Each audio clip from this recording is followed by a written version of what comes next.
శ్రీ మందకృష్ణ అన్నగారి పిలుపు ఎన్డీఏకి సపోర్ట్ చేయడం జరిగింది. ఎందుకంటే బీజేపీ కేంద్ర ప్రభుత్వం బీజేపీ మళ్ళీ నరేంద్ర మోడీ గారు ప్రధానమంత్రి అవ్వాలి. అదేవిధంగా రాష్ట్రంలో నారా చంద్రబాబు నాయుడు గారు మళ్ళీ ముఖ్యమంత్రి అయితేనే మనకు అభివృద్ధి జరుగుద్ది, భావి తరాల భవిష్యత్తు కోసం మనకు ఉద్యోగాలు వస్తాయి. అందుకని కృష్ణమాది గారు పిలుపున్నారు. మేము ఈరోజు 14వ గ్రామం బాబు చాచరావు కాలంలో తిరగడం జరుగుతుంది. అదేవిధంగా మన చెరువుగట్టు ఉయ్యాలమ్మ చెరువుగట్టు కూడా తిరుగుతుంది.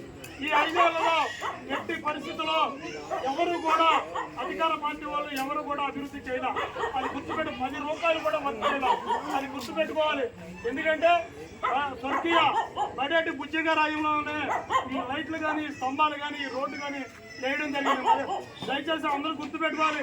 బడేటి బుజ్జన్న గారు అంటే ఏదైనా సామాన్య వ్యక్తి మనలాంటి పేదవాడు రేపు పొద్దున ఏదైనా పని ఉంటే డైరెక్ట్ మాట్లాడచ్చు. ఇంకో వ్యక్తుల్ని మనం కావలేము. దయచేసి అందరం కూడా మన అభిమానాలు కాదు, మనకి ఎవరో బాగుపరులు మన భవిష్యత్తు బాగు చేస్తారనేది అది గుర్తుపెట్టుకొని 2 రోజులు కూడా సైకిల్ గుర్తులేదు. అంతేగాని మా వ్యక్తిగత స్వార్థం లేదు. దయచేసి జాతి ప్రయోజనాలు చూస్తే కృష్ణమాదికి ఏ పిలుపిచ్చాడో ఆ పిలుపుకి మేమందరం చేస్తున్నాము. ఏ స్వార్థం లేదు.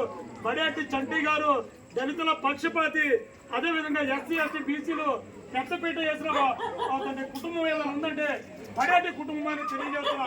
అదేవిధంగా మన పొట్ట మహేష్ గారు బీసీ నాయకుడు. ఆయన చాలా మంచివాడు. మంచి ఇండస్ట్రీస్ ఉన్నాయి.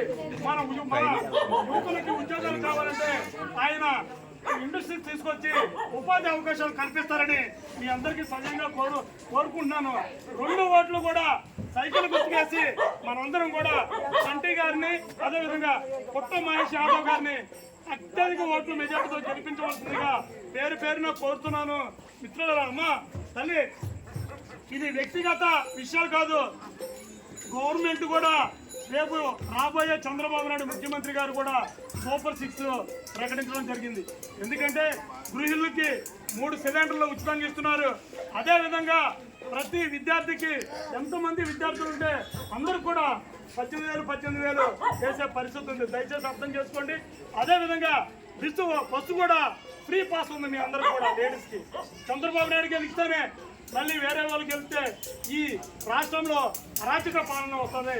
దయచేసి అర్థం చేసుకుని ప్రతి ఒక్కరు కూడా మన చంద్రబాబు నాయుడు గారికి మన అందరం కూడా మద్దతు తెలియజేయాల్సిన బాధ్యత మనపై ఉంది. అదేవిధంగా మన ఎస్సీలో ఉండబడే 27 స్కీములు రద్దు చేశారు. విదేశ విద్య అంబేద్కర్ విదేశ విద్య తీసేశారు. దయచేసి మీరందరూ కూడా సైకిల్ గుర్తు వేయండి. మన ఎస్సీ స్కీములు మళ్ళీ పునర్నిర్మించాలంటే మన సైకిల్ గుర్తు వేయాలి. దయచేసి మీరందరూ నేను పిలుస్తున్నందుకు ప్రతి ఒక్కరూ మీ మాదిగ బిడ్డగా అన్నగా మీ తమ్ముడుగా ఎస్సీ ఎస్టీ బీసీ మైనార్టీల ప్రతినిధిగా నేను రాగానే మీరందరూ కూడా ఇంత ప్రేమ అభిమానాలతో వచ్చినందుకు మీరందరికీ కూడా నా శిరస్సు వహించి ప్రతి ఒక్కరికి హృదయపూర్వక ఆధారాలను తెలియజేస్తున్నా. దయచేసి కావాలంటే చంద్రబాబు నాయుడు